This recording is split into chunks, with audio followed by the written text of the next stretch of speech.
मुझे लगता है शायद कोई गृहस्थी ऐसा होगा जो उस टाइम पर चिंता ना करता हो जिस टाइम पर लड़की के लिए लड़का देखने के लिए घर से निकलता है। उसके मन में तरह तरह के विचार घूमते रहते हैं कि सास कैसी होगी, ससुर कैसा होगा, लड़के के विचार कैसे होंगे। इसी सोच विचार को करते हुए एक सीधा साधा भोला भाला लड़की का पिता लड़के की तलाश में लड़के वाले के घर पहुंच जाता है। चाय पानी पीने के बाद उनसे पूछता है कि हमें लड़के की तलाश है लड़के की शादी के लिए। लड़के का पिता कहता है कि हमारा भी एक लड़का जवान हो रहा है, तुम इसे देख लो। और बातचीत आगे चलती है। लड़की का पिता कहता है कि ठीक है, और कुछ देर बाद में बात खुलते हुए लड़की का पिता एक बात और कह देता है कि मेरी लड़की 16 ताले है। इस बात को सुनकर लड़के का पिता थोड़ा चुप हो जाता है, लेकिन लड़का कहता है पिताजी आप रिश्ते के लिए हाँ कर दो, मैं 18 ताले का हूँ। लड़की का पिता अपने मन में कुछ खुशी मानता है, खुश हो जाता है और इसी तरह से शादी की तैयारी हो जाती है। लेकिन लड़का कहता है कि तुम्हें 3 चीज़ देनी होगी, एक छाछ, एक चक्कू और एक मुर्गा। लड़की का पिता हाँ कर देता है और इसी तरह से रीति रिवाज के अनुसार शादी हो जाती है और लड़की विदा हो जाती है। कुछ दूर आगे चलने पर एक गहरा गड्ढा आता है और उसमें छाछ आवाज़ कर देता है। लड़का गाड़ी रुकवा देता है और चक्कू निकालकर उस छाछ को टुकड़े टुकड़े कर देता है। इस बात को देखकर लड़की भयभीत हो जाती है और सोचने लगती है कैसा आदमी है जो निर्जीव को भी इस तरह से छलनी छलनी कर रहा है, छाछ को काट देता है। कुछ दूर आगे चलकर जब गांव नज़दीक आ जाता है वो मुर्गा बोल जाता है। लड़का फिर गाड़ी रुकवाता है और चक्कू से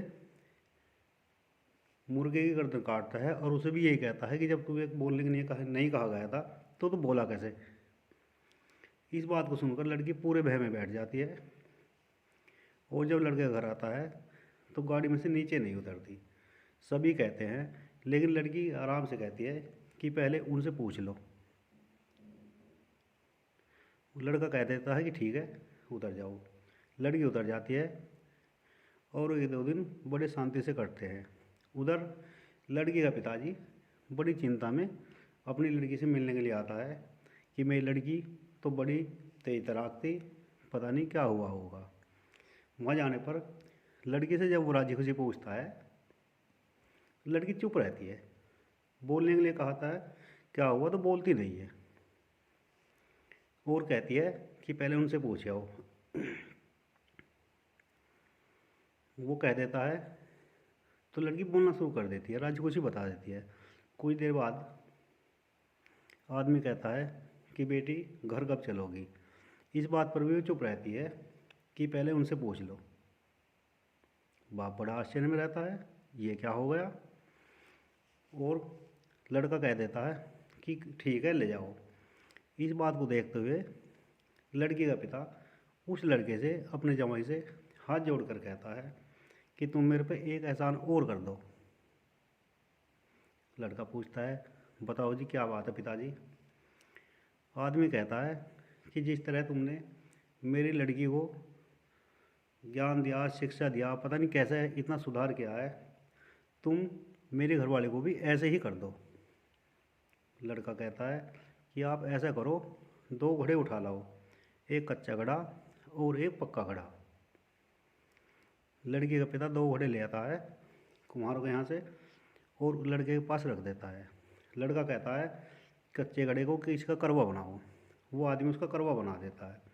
जब पक्के घड़े की बारी आती है आदमी कहता है कि ये तो पक्का है, इसका घड़े कैसे बन जाए, घड़े का करवा कैसे बन जाएगा।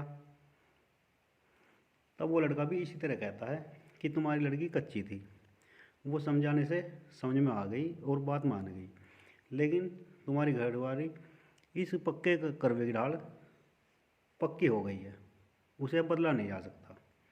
इससे हमें यही शिक्षा मिलती है कि अगर 12 साल से 20 साल तक की लड़की या लड़के को ज्ञान की बात बताई जाए, शिक्षा दी जाए, अच्छे संस्कार और विचार दिए जाए, तो आगे चलकर वो लड़की अपने सास को माँ और ससुर को पिता की दृष्टि से ही देखेगी, और जब वो सास बन जाएगी तब अपने लड़के की बहू को अपनी पुत्री के रूप में, और ससुर भी उसे पुत्री के रूप में ही देखेगा।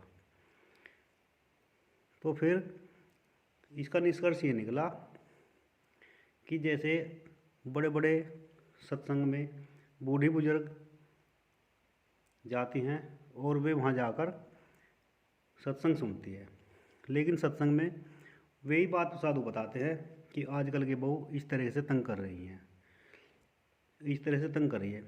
उनके जहाँ भी दुख याद आता है और वे परेशान हो जाती है। अगर उन्हें बचपन में शिक्षा दी जाती तो उन्हें ये दिन देखने ना पड़ते और उन्हें सत्संग में रोना ना पड़ता। बूढ़े आदमी को या औरत को ज्ञान की क्या ज़रूरत है? ज्ञान की ज़रूरत तो बहुत थोड़ी उम्र में है। इतना ही बोलने के बाद मैं अपनी वाणी को विराम देता हूँ। मिलते हैं अगली वीडियो में। जय हिंद।